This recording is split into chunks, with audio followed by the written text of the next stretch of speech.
السلام علیکم ورحمۃ اللہ وبرکاتہ۔ نحمده ونصلی علی رسوله الکریم، اما بعد۔ قابل قدر محترم حضرات، معزز نوجوان ساتھیوں، اللہ کے رسول صلی اللہ علیہ وسلم کی بہت پیاری نصیحتوں کا ذکر چل رہا ہے۔ آج کی پہلی حدیث، جس کے راوی ہیں حضرت ابو امامہ رضی اللہ تعالی عنہ، فرماتے ہیں نبی کریم صلی اللہ علیہ وسلم نے ارشاد فرمایا: اغبط اولیائی عندی لمؤمن خفیف الحاد، کہ کل میدان آخرت میں سب سے قابل رشک مومن وہ ہوگا جس نے دنیا میں زیادہ مال جمع نہیں کیا ہوگا۔ قابل رشک مومن ہوگا۔ قابل رشک کا مطلب یہ ہے کہ دوسرے لوگ دیکھ کے تمنا یہ کریں کہ کاش اس کی جگہ میں ہوتا، اس کو کہتے ہیں رشک کرنا۔ تو سب سے زیادہ جس مومن پر رشک کیا جائے گا وہ مومن ہوگا جس نے مال بہت کم جمع کیا ہوگا۔ پیارے نبی صلی اللہ علیہ وسلم یہ نہیں فرما رہے ہیں کہ کم کمایا ہوگا، کمایا ہوگا زیادہ، اللہ نے جتنا اس کی قسمت میں رکھا تھا ضرور آیا ہوگا، لیکن جمع کر کے رکھ کے نہیں آیا، جتنا ہوا اہل و عیال پہ اور پھر اس کے بعد اللہ کی راہ میں خرچ کر کے آیا۔ ذو حظ من الصلاۃ، خوب نمازیں لے کر آیا ہوگا اللہ کے پاس۔ احسن عبادت ربی، جو بھی عبادت کیا ہوگا اپنے رب کی حسین عبادت کیا ہوگا، دکھاوے کی اور ریاکاری کی نہیں۔ وَأَطَاعَهُ فِي السِّرِّ، تنہائی میں بھی اللہ سے ڈرتا رہا ہوگا، اللہ کی اطاعت کی ہوگی۔ وَكَانَ غَامِضًا فِي النَّاسِ، لوگوں سے نگاہیں نیچی کر کے زندگی گزارا ہوگا، زیادہ نگاہیں اٹھا کے نہ لوگوں کو دیکھا، نہ لوگوں کی دولت کو دیکھا، نہ لوگوں کی نعمتوں کو دیکھا۔ لوگوں کو جو ملا وہ ان کا حصہ، مجھے جو ملا وہ میرا حصہ۔ تو اپنی نگاہیں نیچی کر کے اپنے آپ میں زندگی گزارا ہوگا۔ لا یشار الیہ بالاصابع، اتنی ساری خوبیوں کے بعد وہ گمنام رہا ہوگا دنیا میں، زیادہ اس کا نام نہیں تھا، زیادہ چرچے نہیں تھے، کہ جب وہ گزرے گلیوں سے تو لوگ اس کی طرف انگلیوں سے اشارہ کریں، یہ فلاں جا رہا ہے، یہ فلاں شخص ہے، یہ فلاں عہدہ دار ہے۔ ایسا کچھ بھی نہیں تھا، خاموشی سے لوگوں کی نگاہوں سے گزر جاتا تھا۔ لا یشار الیہ بالاصابع، انگلیوں سے اشارے بھی نہیں ہوتے تھے اس کی طرف، یعنی گمنام۔ وَكَانَ رِزْقُهُ كَفَافًا، اللہ نے اسے کافی رزق دیا جس سے اس کی ضرورتیں پوری ہوں۔ فَصَبَرَ عَلَى ذَلِكَ، اس نے اسی پر صبر کیا، لالچ اور حرص دل میں نہیں بسایا۔ ثُمَّ نَقَدَ بِيَدِهِ فَقَالَ عُجِّلَتْ مَنِيَّتُهُ، پھر پیارے نبی صلی اللہ علیہ وسلم نے فرمایا کہ یوں دیکھتے ہی اس کی موت بھی آ گئی، زیادہ کسی کے لیے بوجھ بھی نہیں بنا، زندگی گزارا اور فوراً دنیا سے چل بسا۔ قلت بواکیہ، رونے والے بھی کوئی بہت نہیں ہیں، جو اس کے جاننے پہچاننے والے قریبی تھے وہی لوگ آنسو بہائے۔ قلت راسہ، میراث اور وراثت کا کوئی جھگڑا بھی نہیں تھا، بہت معمولی سا مال چھوڑ کے گیا اور وہ قریبی چند لوگوں میں خاموشی سے تقسیم ہو گیا، حدیث ختم ہو گئی۔ تو پیارے نبی صلی اللہ علیہ وسلم فرما رہے ہیں کہ یہ اس طریقے سے جو بندہ آخرت میں آئے گا دوسروں کے لیے قابل رشک ہوگا، بہت زیادہ مال کمائے اور بہت زیادہ مال جمع کر کے رکھ کے گئے، عبادتیں کچھ خاص نہیں تھیں، دنیا سے جب گئے تو چونکہ مال بہت تھا، جائیدادیں خوب تھی، تو وارثوں کا خوب جھگڑا بھی ہوا، خوب اختلافات بھی ہوئے تو جتنا جھگڑا ہوگا، جتنا اختلاف ہوگا، اتنی دیر تک سوال ہوگا اللہ کے پاس، جواب دینے کے لیے کھڑے رہنا ہوگا۔ لیکن یہ بندہ ہے جتنا خاموشی سے زندگی گزارا، اتنی ہی خاموشی سے حساب بھی ہو گیا اللہ کے پاس، اور یوں نکل گیا وہاں سے۔ تو لوگ دیکھ کے رش کریں گے، کاش میں ایسی زندگی گزار کے آیا ہوتا۔ تو اس حدیث پاک میں پیارے نبی صلی اللہ علیہ وسلم نے بہت سارے پیغامات دیے کہ خوب نمازیں جمع کر لیں، زیادہ بڑے عہدوں کی لالچ میں نہ رہیں، زیادہ شہرت کی لالچ میں نہ رہیں، میں گزروں تو لوگ مجھے دیکھیں، میری طرف انگلیوں سے اشارے ہوں کہ دیکھو فلاں جا رہا ہے، ان ساری چیزوں میں نہ پڑیں۔ جو اللہ نے رزق دیا اس پر اللہ کا شکر ادا کریں، حرص اور لالچ میں حرام کی طرف نہ جائیں، اور زیادہ مال چھوڑ کے نہ جائیں، بڑی بڑی جائیدادیں کہ مرنے کے بعد آل و اولاد میں، اہل و عیال میں جھگڑے ہوں، اختلافات ہوں، ایک دوسرے کی جان کے دشمن ہو جائیں، ایسا بھی نہ ہو۔ ہاں یہ ضرور فرمایا پیارے نبی صلی اللہ علیہ وسلم نے کہ کچھ نہ کچھ اہل و عیال کے لیے چھوڑ کے جاؤ، یہ بھی حدیث ہے، لیکن اتنا کہ بس زندگی میں یوں تقسیم ہو گیا، سب اپنی اپنی جگہ خوش ہیں، اتنا زیادہ بھی نہیں کہ زندگی کے میں بھی سر درد تھا، مرنے کے بعد بھی ہمیشہ کے لیے ایک عذاب ہو گیا ہو کہ ہمیشہ لڑائی ہے، سگی خونی رشتوں میں اختلاف ہو گیا جائیدادوں کو لے کر، اتنی جائیدادیں بھی نہ چھوڑ کے جاؤ۔ تو یہ پیارے نبی صلی اللہ علیہ وسلم نے بڑی عمدہ نصیحت فرمائی ہے اس حدیث پاک میں کہ دنیا اور آخرت میں ہلکے رہنا چاہتے ہو، کامیاب رہنا چاہتے ہو تو اس طریقے سے زندگی گزارو۔ اللہ ہم سب کو اس کی توفیق عطا فرمائے۔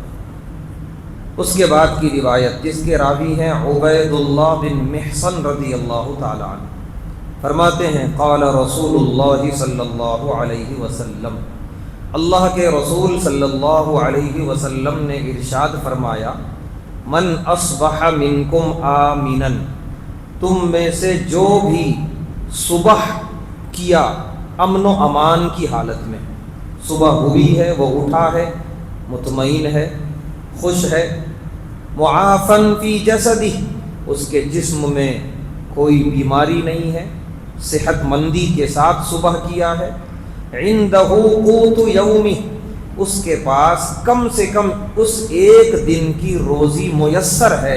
یہ تین چیزیں اگر ہیں، پہلی چیز اٹھا ہے، کوئی خوف نہیں ہے، اطمینان ہے الحمدللہ، کوئی بیماری نہیں ہے، صحت مند ہے الحمدللہ، رزق بھی کم سے کم ایک دن کا مہیا ہے۔ پیارے نبی صلی اللہ علیہ وسلم فرما رہے فَكَأَنَّمَا حِيزَتْ لَهُ الدُّنْيَا بِحَذَافِيرِهَا، ایسے شخص کے لیے پوری دنیا عطا کر دی گئی ہے، کیا چیز نہیں ہے اس کے پاس۔ یہ صحت کیا معمولی ہے، زندگی میں اطمینان ہو، کوئی خوف نہ ہو، کوئی ڈر نہ ہو، کوئی اندیشہ نہ ہو، یہ کیا معمولی نعمت ہے اللہ کی۔ اور اس ایک دن کی نعمت میسر ہے، اس کے بعد والا دن محنت کرے گا پھر دے دے گا اللہ تعالیٰ، پھر اس کے بعد کے دن کا کیا ہوگا، پھر محنت کریں گے پھر دے گا، اللہ کا وعدہ ہے تو محنت کرو ہم تمہیں دیں گے۔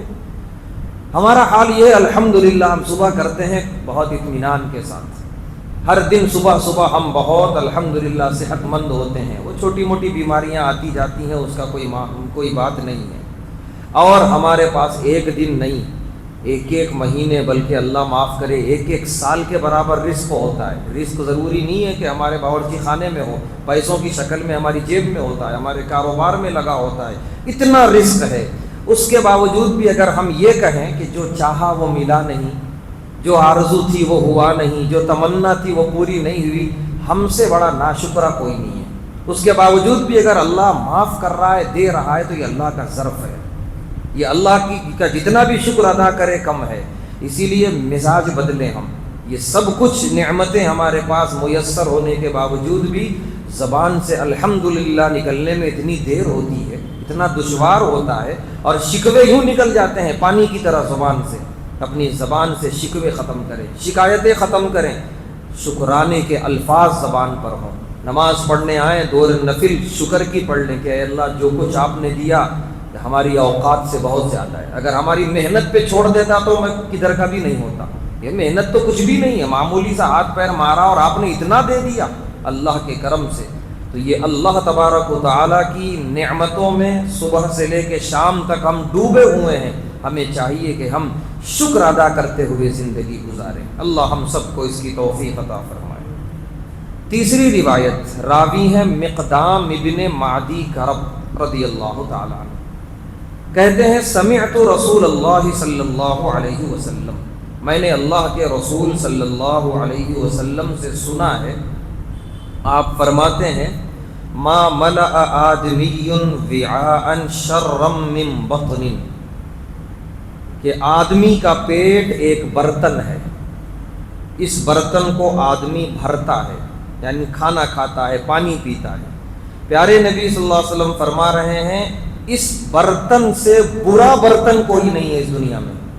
یہ پیٹ جو اللہ نے بنایا ہے، اگر اس کو مناسب انداز میں کھایا گیا، وقت پر کھایا گیا، اللہ کا شکر ادا کیا گیا، پھر ایک وقفہ دیا گیا دوسرے ٹائم کھانے تک، پھر اس کے بعد ایک مناسب مقدار میں صحت کے مناسب غذا کھائی گئی، پھر ایک حصہ خالی چھوڑا گیا، پھر اس کے بعد وقفہ دیا گیا، جو طریقہ بتایا پیارے نبی صلی اللہ علیہ وسلم نے، یہ اگر رہا تو بہت اچھا الحمدللہ، لیکن نہیں، بس اسے بھرتے ہی چلے جائیں، جو جی چاہ رہا ہے، جو زبان پہ مزہ آ رہا ہے وہ کھاتے چلے جائیں، پیٹ بھرتے چلے جائیں۔ پیارے نبی صلی اللہ علیہ وسلم فرما رہے ہیں پھر یہ تمہارا پیٹ بہت برا برتن ہے، تم بہت برا برتن بھر رہے ہو۔ برا کس وجہ سے؟ پیٹ ہی سے ساری بیماریاں ہیں، اس میں جانے والی غذا مناسب رہے، مقدار بھی مناسب رہے، غذا بھی مناسب رہے، وقت بھی مناسب رہے، سارا جسم صحیح سلامت رہتا ہے الحمدللہ۔ یہی وجہ ہے کہ پہلے کے جو حکما تھے وہ سارے جسم کی بیماریوں کا علاج معدے سے شروع کرتے تھے، پہلے معدہ ٹھیک ہے تو سارا جسم ٹھیک ہے۔ تو جب معدہ صحیح نہیں ہو، اس میں جانے والی غذا غلط مقدار کی ہو، غلط وقت پر ہو، غلط طریقے سے ہو، تو پھر سارا جسم بیمار۔ تو اس ایک پیٹ نے پورا جسم بیمار کر دیا۔ یہ تو ظاہری اعتبار سے، باطنی اعتبار سے جب یہ پورا بھر جاتا ہے، آدمی کا نفس کہتے ہیں حاوی ہو جاتا ہے اس کے سر پہ۔ جتنا پیٹ بھرا ہوگا اتنا گناہوں کی طرف رغبت ہوگی، جتنا پیٹ بھرا ہوگا اتنا آدمی کے دل میں گناہوں کے خیالات آئیں گے، جتنا خالی ہوگا اتنا گناہوں سے بچے گا۔ یہ تو اصول ہے بالکل۔ اسی وجہ سے رمضان میں روزے رکھوائے ہیں پیارے نبی صلی اللہ علیہ وسلم، تزکیہ کے لیے، صفائی کے لیے، اندر تقوی پیدا کرنے کے لیے، بھوکے رکھنے کی آپ نے تربیت فرمائی، کیونکہ بھرا پیٹ گناہوں کی طرف لے جاتا ہے، خالی پیٹ اللہ کی یاد دلاتا ہے، عبادتوں کی طرف لاتا ہے۔ تو اسی لیے پیٹ بھرے ہونے سے ہمیشہ ایک تو جسم کی بیماریاں، دوسرا روح کی بیماری کہ گناہ پر جری ہو جاتا ہے انسان کا نفس۔ تو پیارے نبی صلی اللہ علیہ وسلم نے کیا خوب ارشاد فرمایا کہ سب سے برا برتن ہے یہ پیٹ، جس کو انسان بھرتا چلا جاتا ہے، صرف اسی کے بھرنے کی فکر میں ہے۔ آگے آپ نے فرمایا بحسب ابن آدم اکلات یقمن صلبہ، ابن آدم کے لیے کافی ہے کہ اتنا کھائے کہ اس کی پیٹھ سیدھی رہے، زندگی گزر جائے۔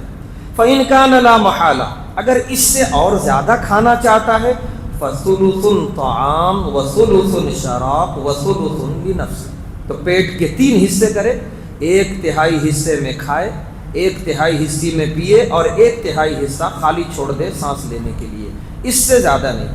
یہ جو وہ حدیث پاک ہے پیارے نبی صلی اللہ علیہ وسلم کی، اگر انسان نے اپنے کھانے اور پینے میں اس حدیث کو اپنے سامنے رکھا، انشاءاللہ زندگی کا کوئی بھی موڑ ہو بڑی سے بڑی بیماریوں سے محفوظ رہے گا۔ آدمی اپنے کھانے پہ کنٹرول کر لے، ساری بیماریاں کنٹرول میں آ جائیں گی۔ اللہ ہم سب کو اس کی توفیق عطا فرمائے۔ اس کے بعد آج کی آخری روایت، راوی ہیں حضرت انس رضی اللہ تعالی عنہ، فرماتے ہیں یجاء بابن آدم، ایک ابن آدم کو لایا جائے گا پیارے نبی اللہ تبارک و تعالیٰ کے پاس قیامت کے دن، کأنہ بزجن، اور اس کی حالت ایسی ہوگی جیسے بکری کا بچہ، دبلا پتلا چھوٹا سا، تو اس طریقے سے اس کو لایا جائے گا، اس کو ذلیل اور رسوا کرنے کے لیے پوری انسانیت کے سامنے۔ فیوقف بین یدی اللہ، اللہ تبارک و تعالیٰ کے سامنے کھڑا کیا جائے گا۔ فیقول لہ، اللہ اس سے کہیں گے اعطیتک وخولتک وانعمت علیک، میں نے تجھے دیا اور میں تجھے دیتا رہا، اور جو تجھے دیا اس میں اضافہ کرتا رہا میں، فما صنعت، تو کیا کر کے آیا وہ نعمتوں کا؟ فیقول، تو وہ بندہ جواب میں کہے گا ربی جمعتہ، پروردگار آپ نے جو دیا میں نے اسے جمع کیا، وثمرتہ، اور اسے اور بڑھایا، کاروبار میں لگا کے اس میں اضافہ کیا، وَتَرَكْتُهُ أَكْثَرَ مَا كَانَ، اور جتنا آپ نے دیا تھا پروردگار اس سے زیادہ کر کے چھوڑ کے آیا ہوں. فَارْجِعْنِي، بس ایک بار بھیج دیجئے دنیا میں، آتی کا بھی کلہ، پورا کا پورا آپ کے راستے میں دے کے آ جاؤں گا. فَيَقُولُ لَهُ، اللہ تبارک و تعالیٰ اس سے کہیں گے وہ جو چھوڑ کے آیا ہے میں اس کا سوال نہیں کر رہا ہوں، ما قدمت، لے کے کیا آیا ہے اس کا سوال کر رہا ہوں. اتنا سب کچھ دیا، ہوا کیا وہ سب؟